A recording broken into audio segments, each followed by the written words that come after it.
مرحبا، السلام عليكم. كيفكم متابعيني؟ ان شاء الله تمام. اهلا وسهلا فيكم من وين ما كنتوا عم تتابعوني.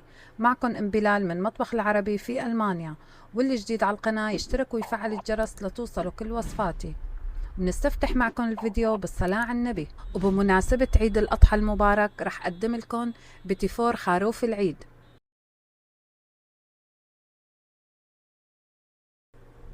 وبنبدأ معكم التحضير. مواد وصفتنا رح احطهم بصندوق الوصف.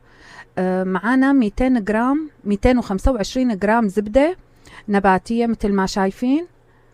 هي الزبدة كتير كويسة للمعجنات. ورح نشيل الميزان بعد ما خلصنا منه ونبدأ التحضير. معانا كاستين ونص طحين متعدد الاستعمالات، أنا ناخلته ومجهزته. وكاسة سكر مطحون، ضروري نحط سكر مطحون حتى يدوب معانا ذوبان، يعني أكتر من الحبيبات. وبعد ما حركنا المواد رح ضيف نص معلقة بكنج بودر وظرف فانيلا كامل. أنا ما بدي إياه ينفش كتير، يعطي نفشة بسيطة حتى يقرش معانا. منحرك المواد الجافة كلها مع بعضها. لا تنسوا تنخلوه، أنا ناخلته ومخلصته حتى يفوت ذرات الهواء لقلبه. وهلأ منضيف الزبدة. الزبدة لازم ما تكون بالبراد، تكون بحرارة الغرفة. ومعانا بيضة،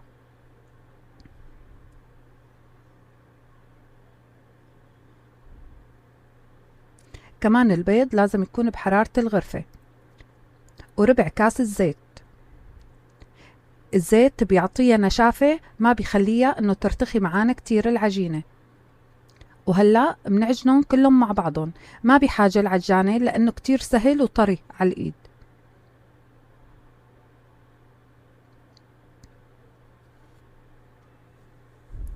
وبعد ما عجناه وخلصنا وشايفين كيف قوامه طري، رح شيل شوية عجين حتى ضيف له كاكاو. وهلأ هي العجينة رح ضيف لها معلقتين طحين، هيك بتنشف معي أكتر العجينة. لا تنسوا هي الخطوة كتير مهمة.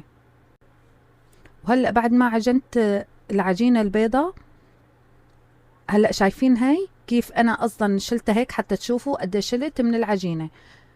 وهلأ كمان رح ضيف معلقتين كاكاو. مثل ما بتعرفوا أنا هذا الكاكاو مر بجيبه كتير طيب بالأكل، بالمعجنات كتير طيب. شايفين كيف حطيت له معلقتين طعام. ليش أنا حطيت له معلقتين طعام؟ ما بدي اياه ينشف معي كتير، وحتى اذا شفتوها كتير نشفت وغبت معاكم بتحطوا لها نقطة زيت ما بيأثر. بس شايفين كيف طراوتها ما احتاجت معي شي. وهلأ بالنايل الغذائي رح حطها بالبراد مقدار نص ساعة. منحطها بالبراد لانه اذا ما حطيناها بالبراد وخليناها على الطاولة رح تسيح معانا من حرارة الجو. بتعرفوا هلأ الدنيا شوب، إذا شتوية ما بيأثر معانا، بس هلأ الدنيا صيف لازم نحطها بالبراد، منه بترتاح ومنه بتجمد العجينة معانا. فيكن انتو تحطوه بكيس نايلو، بس أنا هلأ لفيتها بالنايلو الغذائي. وبعد نص ساعة، بعد ما جهزتهم بعد نص ساعة رح طالعهم من البراد. وهلأ طالعت العجينة مثل ما شايفين. رح اخذ من العجينة شوي ورد رجعهم. شوفوا هدولي انا عندي اياهن القوالب، عندي قوالب حديد وقوالب بلاستيك، بس انا حابة استعمل الحديد. شايفين هي انا اخذتها مو الكبيرة، الاصغر منها بشوي. وعندي هذا القمع تبعيت الحلواني كمان رح استعمله. وانتو حيالله حتى غطاوة كولا، غطاوة حيالله شي، انه بس بدي دائرة صغيرة. وهلأ فردت كيس نايلو كتير بيساعدني على الشغل وما بتلزق العجينة معاي. شوفوا كيف جمدت لها شوي.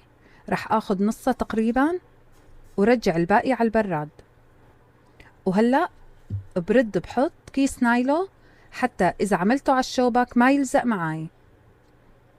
هيك اسهل طريقة واسرع طريقة، ورح تعطيكم سطح العجينة كتير نعومة. شوفوا كيف رح اعملها مقدار نص سنتي، ما رح رققها كتير حتى تنشال معاي.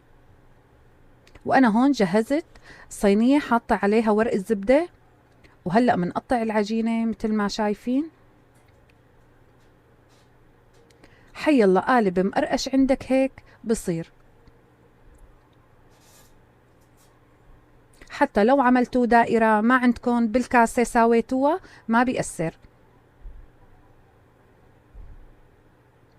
الواحد بحب يتفنن بهذا العيد، لأن ما كتير بحب يعمل بتيفورات وغاتويات وهيك. بتعرفوا انتو عيد الفطر غير شكل عن عيد الأضحى، يعني هداك بنكون صايمين ومتشوقين أكتر على المعمول وعلى الجاتويات وهيك. هذا العيد بما انه الدنيا شوب ما منكتر كتير معجنات، بصيروا يعني الضيافة بتصير باردة أكتر من البتيفورات. شوفوا كيف عم شيلهم شوي شوي حتى ما يلزقوا بإيدي. حتى فيكن ما تحطوا ورق الزبدة كمان ما بيأثر، ما بتلزق معانا لأنه الزبدة بتعطي طبقة ما بتلزق بالصينية. أنا لهلأ ما حميت الفرن لخلص. شوفوا هي العجينة كمان طالعتها من البراد، ورح ساويها كمان مقدار نص سنتي. شوفوا كيف عم بعجنها. وهلأ بعد ما عجنتها شوفوا الدوائر، هي كتير مناسبة لوجه الخروف. انتو كمان اكتبولي بالكومنتات شو بتعملوا بالعيد الأضحى، أفكار هيك حلوة حتى ساوي لكم إياها.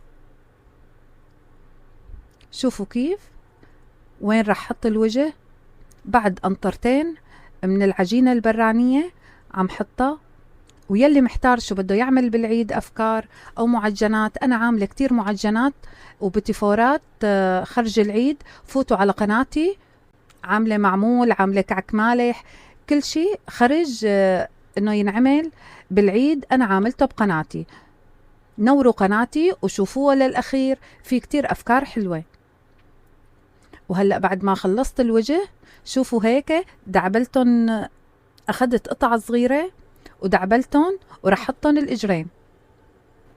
أنا كل عيد بعمل هي الأفكار حتى الأولاد يفرحوا بالعيد وكل سنة وأنتوا سالمين.